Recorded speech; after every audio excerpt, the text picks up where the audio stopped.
So you'll sometimes get offset margins. This big gap, this margin down here is really what we're concerned about. This shouldn't be this far open. Take a look on the other side. It's got a really nice tight margin all throughout, so that we could get our product looking prestigious all over again. We're gonna start by removing all the screws that are screwed down into our canvas. Not the ones on top of the frame, but the ones below on the canvas itself. You don't strip your screws.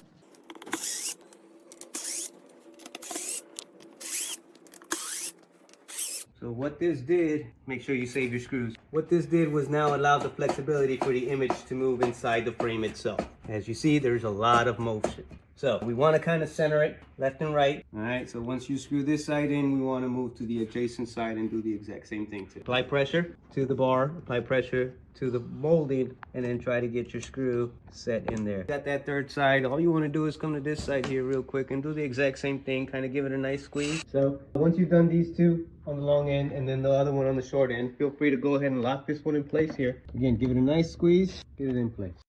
After we're doing that, we could actually just kind of fill in the last remaining 4 screws. Doing the same method, you want to kind of squeeze in while you're screwing down, just to make sure you get your margins nice and tight. Okay. All right, so one of the kind of best ways to kind of see is your margin here. Again, as you're squeezing, that thing is shrinking, so you kind of know you're squishing this thing back together. So now that we've screwed every single one of these back, we want to turn this image over, take a look at our product.